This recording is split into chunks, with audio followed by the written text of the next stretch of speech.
નમસ્કાર વાલી મિત્રો, હું મિત્ર પ્રકાશ કણજરિયા યુટ્યુબ ચેનલમાં સ્વાગત કરું છું. મિત્રો, સૌથી પહેલા તમારા યુટ્યુબ ચેનલને સબસ્ક્રાઇબ કરી દેવાની છે. કેમ સબસ્ક્રાઇબ કરવાની છે કે અહીંયા આગળ એજ્યુકેશન રિગાર્ડિંગ બધી જ અપડેટ મળતી રહેશે. ધોરણ 5ની જેએનવી એક્ઝામ હોય, સીએટી એક્ઝામ હોય, ધોરણ 8ની એક્ઝામ હોય, તમામ ક્લાસ ફ્રી છે. ધોરણ 5 થી લઈને 10 સુધીના તમામ ક્લાસો ફ્રી છે મિત્રો. ઓકે, તો સૌથી પહેલા મિત્રો જુઓ, અહીં આગળ શું છે કે ધોરણ 1માં પ્રવેશ માટે 2026-27માં પ્રવેશની જાહેરાત થઈ ગઈ છે. જે આપણે આરટીઆઈ નામ સાંભળ્યું છે. શું છે આરટીઆઈ એ આપણે સમજશું, અને આપણને એડમિશન પ્રોસેસમાં કેવા પ્રકારના ડોક્યુમેન્ટ જરૂર પડશે, આપણે ક્યારે ફોર્મ ભરવાનું છે, મેરિટ ક્યારે આવશે, બધી જ બાબતોનો આપણે અહીં આગળ ચર્ચા કરવાની છે મિત્રો. તો સૌથી પહેલા અહીં આગળ શું છે, આરટીઆઈ એક્ટ કયો છે 2009 અંતર્ગત શું હતું કે કોઈપણ શાળા હોય, કોઈપણ ખાનગી પ્રાથમિક શાળા હોય, એટલે કે કોઈપણ પ્રાઇવેટ સ્કૂલ હોય, એમાં 25% મુજબ વિનામૂલ્યે ધોરણ 1ના નબળા વંચિત જૂથોનો બાળકોને પ્રવેશ આપવાનો યોજના છે, જે સારામાં સારી યોજના છે મિત્રો. તો સૌથી પહેલા આપણે અહીં આગળ જોઈશું કે શું અને કેમ પ્રાયોરિટી આપવામાં આવશે, કોને પ્રાયોરિટી આપવામાં આવશે અહીં આગળ.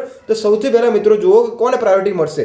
એક છે અનાથ બાળકોને ફર્સ્ટ ઓન પ્રાયોરિટી મળશે. બીજું છે સંભાળ અને સંરક્ષણની જરૂરિયાતવાળું બાળક હોય, બાળ ગૃહના બાળકો હોય, બાળ મજૂર અથવા સ્થળાંતરિત મજૂરના બાળકો હોય, તો એમને ફર્સ્ટ ઓન પ્રાયોરિટી મળશે. કેમ?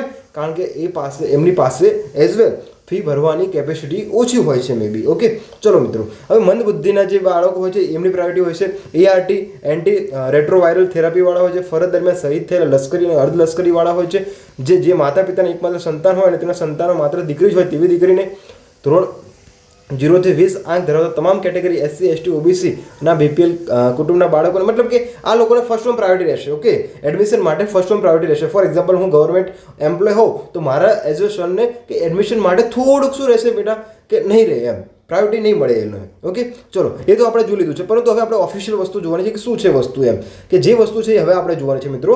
કે સૌથી પહેલા મિત્રો આપણે શું પ્રવેશ મેળવવા માટે બાળકની વાલી સૌથી પહેલાં આ જે વેબસાઇટ છે rt.org.gujarat.com, તે તમને ડિસ્ક્રિપ્શન બોક્સમાં લિંક છે, ત્યાં પર જઈને ડાયરેક્ટ ખુલશે વેબસાઇટ મિત્રો. અને કઈ તારીખથી સ્ટાર્ટ થશે? 4/4/2026 શનિવારથી 17/4 શુક્રવાર દરમિયાન પ્રવેશ ફોર્મ ભરી શકાશે.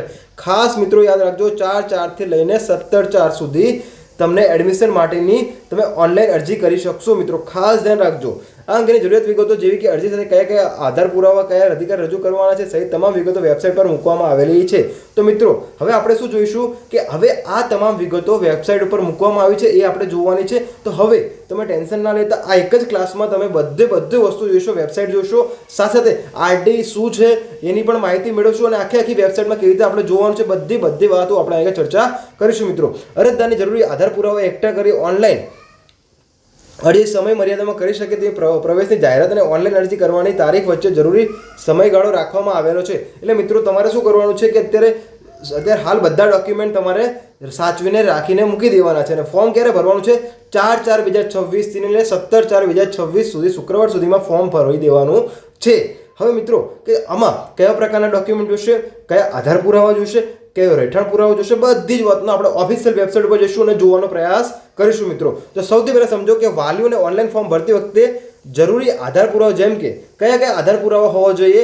જન્મ તારીખનો દાખલો, રહેઠાણનો પુરાવો, જાતિ અથવા તો કેટેગરીનો દાખલો, તેમજ સક્ષમ અધિકારીનો આવકનો દાખલો, ઇન્કમ ટેક્સ રિટર્ન તથા ઇન્કમ ટેક્સ રિટર્ન ભરેલ ન હોય તેવા કિસ્સામાં આવકવેરાના પાત્ર ન હોય તેવું સેલ્ફ ડિક્લેરેશન લાગુ પડતું હોય તો ત્યાં વગેરે અસલ આધારો ઓનલાઈન શું કરવાના છે? અપલોડ કરવાના રહેશે, અને ઓનલાઈન ફોર્મની પ્રિન્ટ વાલીએ પોતાની પાસે રાખવાની છે. ઓનલાઈન ફોર્મ ભરેલ ફોર્મ ક્યારેય જમા કરાવવાનું રહેશે નહીં મિત્રો. ખાસ કરીને ધ્યાન રાખજો. શું કીધું છે મિત્રો કે અહીં આગળ આપણે કયા ડોક્યુમેન્ટ જોશે? એક જન્મ તારીખ દાખલો, આવકનો દાખલો, પછી જન્મ તારીખ દાખલો, કેટેગરીનો દાખલો, સક્ષમ અધિકારીનો આવકનો દાખલો, ઇન્કમ ટેક્સ રિટર્ન ભરેલ ન હોય એવા કિસ્સામાં તમને કીધું છે. મતલબ બધા જ ડોક્યુમેન્ટ આપણે ઓફિશિયલ વેબસાઇટ પર જોવાનું છે મિત્રો. ચેનલને સ્કીપ ના કરતા. હજુ કહું છું, એજ્યુકેશનમાં એક નવું રિવોલ્યુશન લાવવાનું છે. મારું એક અભિયાન છે, સૂરજનો પ્રકાશ શિક્ષા અભિયાન, જે ગુજરાતના 1 કરોડ કરતાં પણ વધારે વિદ્યાર્થી મિત્રોને આ પ્લેટફોર્મ પર જોડવાનું છે અને નવી ક્રાંતિ કરવાની છે મિત્રો. ઓકે, ચલો, તો હવે શું કહે છે? ખાસ કરીને તમને શું સૂચના આપી છે મિત્રો કે ઓનલાઈન ફોર્મ ભરેલ ક્યાંય જમા કરાવવાનું રહેશે નહીં. હવે ઓનલાઈન તમે જે ફોર્મ ભરેલો હશે તેમાં કોઈ પણ જગ્યાએ જમા કરાવવાનું નથી, ખાસ કરીને ધ્યાન રાખજો મિત્રો. તો હવે આ શું છે, 26/3/2026 રોજ નોટિફિકેશન આવી હતી. આ ઓફિશિયલ વેબસાઇટ છે મિત્રો. તો ઓફિશિયલ વેબસાઇટમાંથી આરઆઈએ શું કર્યું છે મિત્રો, મેં પીડીએફ ડાઉનલોડ કરી છે. જો તમારે પીડીએફ જોતી હોય તો મારો ડિસ્ક્રિપ્શનમાં વોટ્સઅપ નંબર છે, ત્યાં મને મેસેજ કરજો કે સાહેબ મને પીડીએફ મોકલી આપો, તો હું તમને મોકલી આપીશ, મારા ગ્રુપમાં પણ જોઈન કરી આપીશ મિત્રો. હવે આપણે વાત કરીશું ઓફિશિયલ વેબસાઇટની. જે ઓફિશિયલ વેબસાઇટ કઈ છે મિત્રો, rt.org.gujarat.com. આ વેબસાઇટ ઉપર જઈશું અને સમજવાનો પ્રયાસ કરશું કયા કયા ડોક્યુમેન્ટ છે, એમાં શું શું જોવાનું છે, બધી જ વસ્તુ આપણે આગળ ચર્ચા કરવાની છે મિત્રો. ઓકે, ચલો હવે શરૂઆત કરીએ.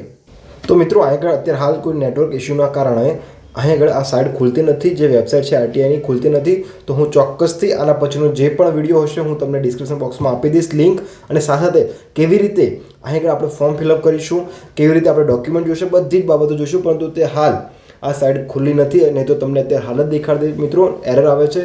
થોડીક એઝ વેલ પ્રોસેસ વધારે છે, આજની તારીખ જ છે, મતલબ કે 27 તારીખે છે, એટલે થોડીક એરર વધારે રહેશે મિત્રો. ઝડપથી બંધ ત્યાં સુધી તમે ફોર્મ ફિલઅપ કરી લો, જેથી કરીને તમને પાછળ રહીને કોઈ પણ તકલીફ પડે નહીં મિત્રો. મળીએ નવી કોઈ અપડેટ સાથે. જય હિન્દ, જય ભારત.